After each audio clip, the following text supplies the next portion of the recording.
Welcome to my channel Studies. Friends, as we all know that we have been studying class 11th physics chapter 2nd. Now it is time to discuss today the international system of a unit. तो आज हम लोग जो पढ़ने जा रहे हैं वो इंटरनेशनल सिस्टम ऑफ यूनिट पढ़ने जा रहे हैं। जैसा कि सेकंड चैप्टर चल रहा है क्लास 11th का, जो खुद यूनिट एंड मेजरमेंट है। हम लोग प्रीवियस वीडियोज़ में इंट्रोड्यूस किए थे यूनिट्स एंड मेजरमेंट का। जो नेक्स्ट सेक्शंस है, पॉइंट्स है, वो है आपका इंटरनेशनल सिस्टम ऑफ यूनिट। तो आइए, जैसा कि हम पहले बता चुके हैं कि यूनिट हमारे लिए कितना इम्पोर्टेंट है और किस तरीके से जो यूनिट है वो बनाया जाता है, एक्सेप्टेबल होता है, रेफरेंस होता है, एक स्टैंडर्ड होता है जिससे हम कंपैरिजन करके मेजरमेंट करते हैं।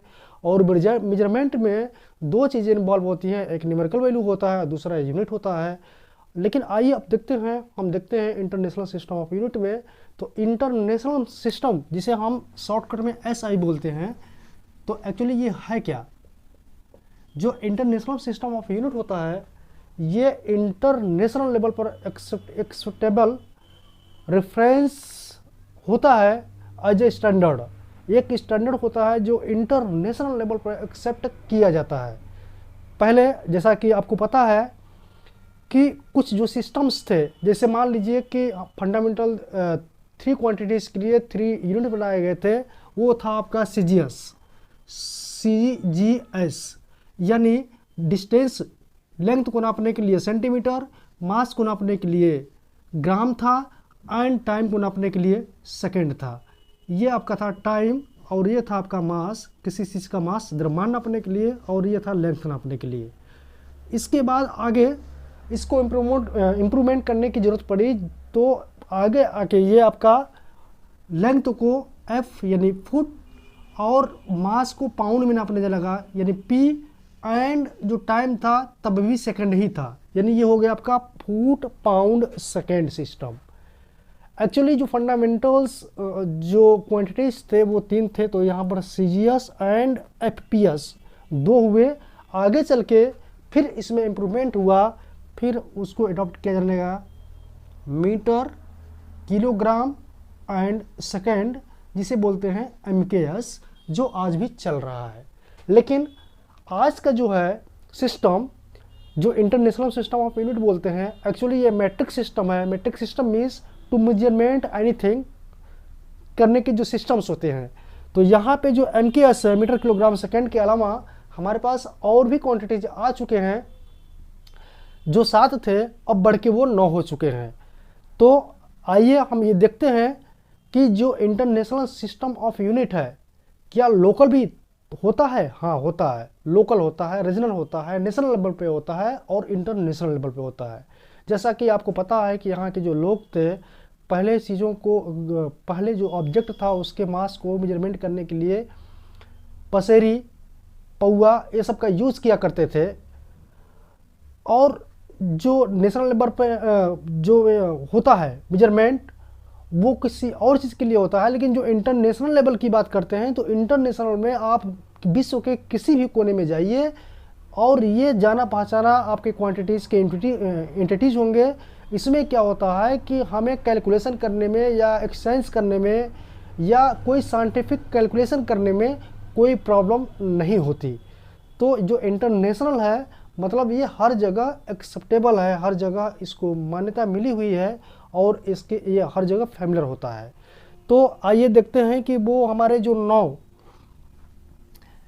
इंटरनेशनल सिस्टम ऑफ यूनिट है वो कौन कौन से हैं और किस तरीके से हैं। तो पहला, जैसे कि मैंने बताया कि पहला जो आपका फंडामेंटल है वो आपका लेंथ है, और लेंथ को मीटर, जो इसका सिंबल M होता है, M से डिनोट करते हैं। तो किसी भी लेंथ को नापने के लिए हम मीटर का उपयोग करते हैं, और वही स्टैंडर्ड है SI यूनिट में, यानी इंटरनेशनल सिस्टम ऑफ यूनिट में। दूसरा जो है मास, इसको मेजरमेंट करने के लिए किलोग्राम से रिप्रेजेंट किया जाता है, जिसको केजी है। तीसरा आपका है टाइम, टाइम के लिए जो लिया गया है यूनिट वो सेकंड है, जो SS से डिनोट होता है। फोर्थ आपका जो है वो है इलेक्ट्रिक करंट, ये इसमें आगे चल के बढ़ा तो इलेक्ट्रिक करंट जो होता है, आप जैसा कि पता है कि ये पता करने के लिए कि करंट कितना दे रहा है, उसके लिए हम क्या करते हैं, Q/T देते हैं, जहाँ पर ये चार्ज होता है कुल चार्ज और टाइम कितना लगा उस चार्ज को ट्रांसफ़र होने में। तो इंटरनेशनल सिस्टम पर इसको एम्पियर कहा गया, Q/T को एक भाषा में एम्पियर किया कहा गया। तो पर सेकेंड ट्रांसफ़र वाले चार्ज जो होते हैं उनको एम्पियर कहा जाता है। तो ये इंटरनेशनल सिस्टम में इसको एम्पियर और इसका जो सिंबल है उसको ए से डिनोट किया गया। जो फिफ्थ है वो आपका है थर्मोडायनामिक्स टेम्परेचर। थर्मोडायनामिक्स टेम्परेचर ये आपका जो होता है टेम्परेचर नापने के लिए, उसका जो यूनिट है वो आपका है केल्विन। एक स्टैंडर्ड है जो इंटरनेशनल सिस्टम ऑफ यूनिट में दिखाया गया है। ये हो गए 5। इसके बाद आते हैं छठा, देखते हैं छठा जो आपका क्वांटिटीज़ है। छठा क्वांटिटीज वो आपका है amount of substance. Amount of substance को मेजरमेंट करने के लिए जो इंटरनेशनल सिस्टम ऑफ यूनिट में कहा गया है अमाउंट ऑफ सब्सटेंस, वो आपका होता है मोल।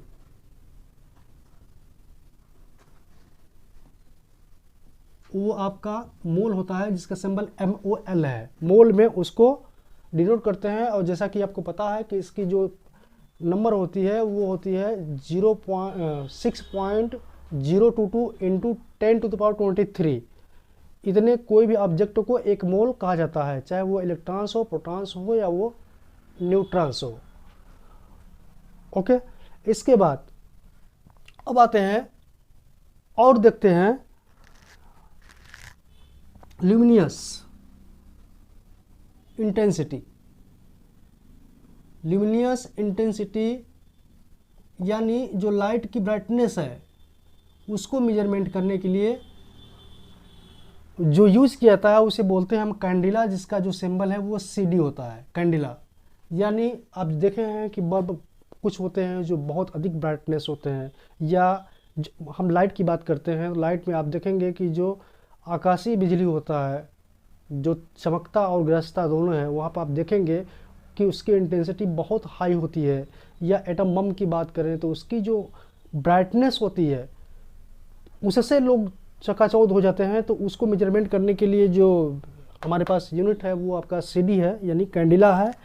और 2 और यहाँ पर आपके हो गए 7। 2 और हैं जो आगे चल के जोड़े गए हैं, और वो हैं आपके एक प्लेन एंगल, 8वें में प्लेन एंगल। प्लेन एंगल को मेजरमेंट करने के लिए रेडियन का प्रयोग करते हैं जिसका सिंबल आपका RAD है। और एक और है सॉलिड एंगल, जिसको मेजरमेंट करने के लिए स्टेरेडियन या SR का प्रयोग करते हैं। तो प्लेन एंगल जो होता है वो 2D पे होता है, यानी प्लेन एंगल का मेजरमेंट का मतलब कि ये एंगल जो है थीटा, इसको अगर आप SI इंटरनेशनल सिस्टम पर ले जाएंगे तो आप इसको रेडियन में मेजरमेंट करेंगे। और जहाँ तक सॉलिड एंगल की बात है ये 3D की बात करता है। आप मूंगफली खाने वाले उस जो बेचता है दुकानदार मूंगफली, जिसमें आप देखे होंगे कि यहाँ पे एक कोन की तरह बना होता है, यानी ये 3D है जिसमें लेंथ, ब्रेथ एंड हाइट तीनों इन्वॉल्व है। तो यहाँ पर इसका कितना एंगल पे ये मुड़ा गया है इसे बोलते हैं हम सॉलिड एंगल। और इसको नापने के लिए स्टेरेडियन का प्रयोग किया जाता है जिसे बोलते हैं SR। तब आप समझ गए होंगे कि जो इंटरनेशनल सिस्टम ऑफ यूनिट है उसमें जो यूज़ किए जाने वाले फंडामेंटल्स क्वांटिटीज़ हैं वो आपके 9 हैं। पहला लेंथ, दूसरा मास, तीसरा time, electric current, thermodynamics, amount of substance, luminous and plane angle and solid angle. ये कुल मिला के 9 होते हैं जो फंडामेंटल्स होते हैं। इसके बाद जो भी क्वांटिटीज़ निकलती हैं इनके द्वारा निकलती हैं जिसे हम डिराइव्ड क्वांटिटीज़ बोलते हैं, और वो डिराइव्ड आपके यूनिट्स कहलाते हैं। सपोज दैट कि अगर हमने बात किया, आप इसे अगर if you want to write down you can write down, otherwise you can take screenshot. Now I am going to erase it. Okay, आगे हम बढ़ते हैं और देखते हैं यहाँ पे कि जो फंडामेंटल्स यूनिट्स थे, फंडामेंटल क्वांटिटीज़ थे, उनसे हम एक डिराइव्ड क्वांटिटीज़ बना सकते हैं।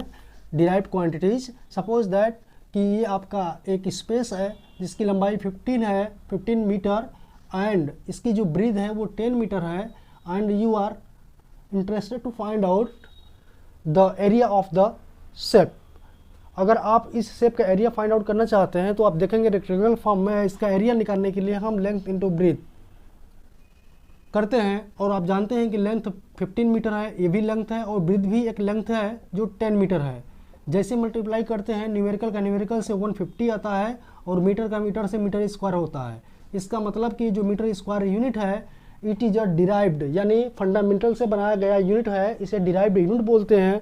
और न्यूमेरिकल वैल्यूज़ तो आप जानते ही हैं कि it is a comparison of 1 × 1 metre का कंपेरिजन ऑफ 150 टाइम्स है। तो इस तरीके से आप देख सकते हैं कि यहाँ पर डिराइव्ड एंड फंडामेंटल दो तरह के क्वांटिटीज़ एंड दो तरह के आपके पास यूनिट होते हैं। अब आइए देखते हैं कि जो इंटरनेशनल सिस्टम ऑफ यूनिट है इसके क्या क्या बेनिफिट्स हैं और कहाँ कहाँ यूज किए जाते हैं। तो सेकेंड पॉइंट आइए देखते हैं कि SI यूज्ड कहाँ कहाँ यूज होते हैं ये। तो जहाँ तक यूजेज की बात करेंगे आप इसके SI यूजेज की, तो पहला ये है आपका कि ये इंटरनेशनली यूज होता है।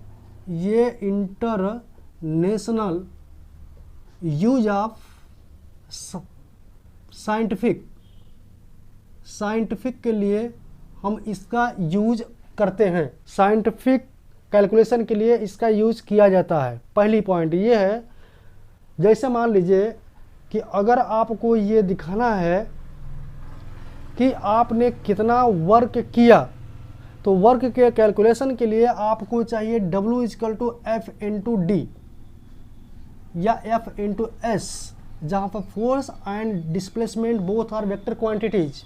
तो उस केस में यहाँ पे जो फोर्स है और यहाँ पे जो डिस्प्लेसमेंट है, आप ध्यान से उस क्वेश्चन को पढ़िए कि अगर कोई एक व्यक्ति 5 न्यूटन का फोर्स लेकर 5 सेंटीमीटर तक जाता है तो उसने कितना वर्क किया। तो यहाँ पे जो 5 न्यूटन है ये तो ऑलरेडी SI में है, क्योंकि फोर्स जो मेजरमेंट करना है वो न्यूटन में और कैलकुलेशन न्यूटन में ही करना है। जहाँ तक डिस्प्लेसमेंट का था वो सपोज दैट कि क्वेश्चन था 5 सेंटीमीटर।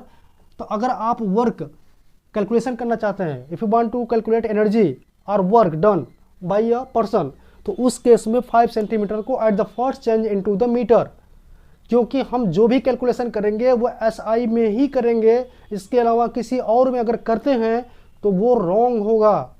तो यहाँ पर 5 सेंटीमीटर को आप 5 न्यूटन इंटू 5/100 करके कैलकुलेशन कर सकते हैं, जहाँ पर ये 25/100 यानी 0.25 न्यूटन मीटर आएगा। तो इस तरीके से कैलकुलेशन करने में जो स्टूडेंट्स होते हैं, अक्सर ऑफेन स्टूडेंट्स जो होते हैं उसमें, या हम कह सकते हैं कि मोस्ट स्टूडेंट जो स्टडी करते हैं फिजिक्स का, यहाँ पर वो मिस्टेक करते हैं कि जो डिस्टेंस दिया है उसी में वो कैलकुलेशन कर जाते हैं, जो गलत है। जैसे मान लीजिए कि अगर कोई 5 ग्राम या 10 ग्राम का कोई भी ऑब्जेक्ट ऊपर से गिर रहा है तो वो ज़मीन पर कितना फोर्स लगाएगा, या उसमें कितना फोर्स है, या उसमें कितना एनर्जी है, को कैलकुलेट करने के लिए हम mgs का प्रयोग करते हैं। तो यहाँ पर 10 ग्राम है, आपको पहले उस मास को किलोग्राम में कन्वर्ट करना पड़ेगा। तो 10 ग्राम को आप 1000 से डिवीजन करके यहाँ पर रखेंगे m के स्थान पे, तो ये 10/1000 हो जाएगा। g की वैल्यू आप अप्रोक्सीमेटली अगर 10 लेते हैं, और हाइट जो है अब ये देखना पड़ेगा कि कितनी ऊंचाई से आ रहा है वो, या कितनी ऊपर से गिर रहा है। तो उस हाइट को भी अगर वो सेंटीमीटर या किलोमीटर में है तो आप उसको मीटर में कन्वर्जन करने के बाद ही कैलकुलेशन करेंगे। तो इसका मतलब ये है कि आपको जो भी फिजिक्स में कैलकुलेशन करने हैं, कैलकुलेशन से पहले ये आप देख लीजिए कि जो भी क्वांटिटीज़ हैं क्या उसके यूनिट्स SI में हैं या नहीं है। अगर नहीं है तो at the first convert into the SI unit, then start calculation. Okay, तो पहला यूज़ था कि इंटरनेशनल लेवल पर यूज होता है साइंटिफिक के लिए, या जो साइंस रिसर्च में जितने भी साइंटिस्ट होते हैं वो इनका यूज़ करते हैं। दूसरा यूजेज इसका होता है वो होता है आपका टेक्निकल फील्ड में। टेक्निकल फील्ड में इसका यूज़ किया जाता है। अब जैसा कि आपको पता है कि जो टेक्निकल चीज़ें की बात अगर हम करें तो टेक्निकल चीज़ों का मतलब कि we are preparing technology for something, तो उसमें साइंटिफिक जो नॉलेज होता है वो प्रैक्टिकल पर्पज़ के लिए इन्वॉल्व करते हैं उसको। यानी कोई भी टेक्निक अगर हम लगाते हैं इसका मतलब कि साइंटिफिक नॉलेज को हम प्रैक्टिकल पर्पज़ के लिए यूज़ करें तो उसे बोलते हैं टेक्निकल। तो उस केस में भी जब हम कैलकुलेशन करना शुरू करते हैं तो वहाँ भी हम SI यूनिट का ही प्रयोग करते हैं। जानते हैं कि जैसा कि अगर हम कोई टेक्नोलॉजी का प्रयोग कर रहे हैं तो वहाँ पर जब मेजरमेंट या उसकी कैपेसिटी की बात आती है, सपोज दैट जैसे 2 किलोवाट का एक कोई इंजन है और उसको चलाने के लिए हमें सोलर प्लांट या सोलर प्लेट का यूज़ करना है, तो वहाँ पे जो हम कैलकुलेशन करेंगे कि 2 हॉर्स पावर के लिए हमें कितने हज़ार किलोवाट या किलोवाट की हमें सोलर प्लेट की ज़रूरत पड़ेगी। तो ये सब भी जो कैलकुलेशंस होते हैं वो आपके इंटरनेशनल सिस्टम ऑफ यूनिट के अकॉर्डिंग ही किए जाते हैं।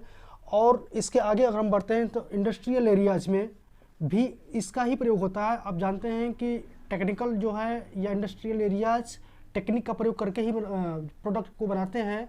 तो प्रोडक्ट बनाते समय भी जो भी कैलकुलेशन या उसकी कैपेसिटी या उसके जो भी मेजरमेंट किए जाते हैं वो आपके इंटरनेशनल सिस्टम के अकॉर्डिंग ही मेजरमेंट किए जाते हैं। इसका वजह यह है कि मल्टीनेशनल कंपनीज जो होती हैं कई कंट्रीज में अपना काम करती रहती हैं, तो कुछ जो टेक्नीशियंस हैं या जो साइंटिस्ट हैं जो ऑब्जर्वेशन करते हैं किसी डेटा को, तो डेटा को एक्सचेंज करना या शेयर करने में भी उनको काफ़ी फैसिलिटी फील होती है, क्योंकि इंटरनेशनल सिस्टम के अकॉर्डिंग रहेंगे तो सब एक यूनिफिकेशन की तरफ जाएगी, कम्प्लेक्सिटी कम हो जाती है।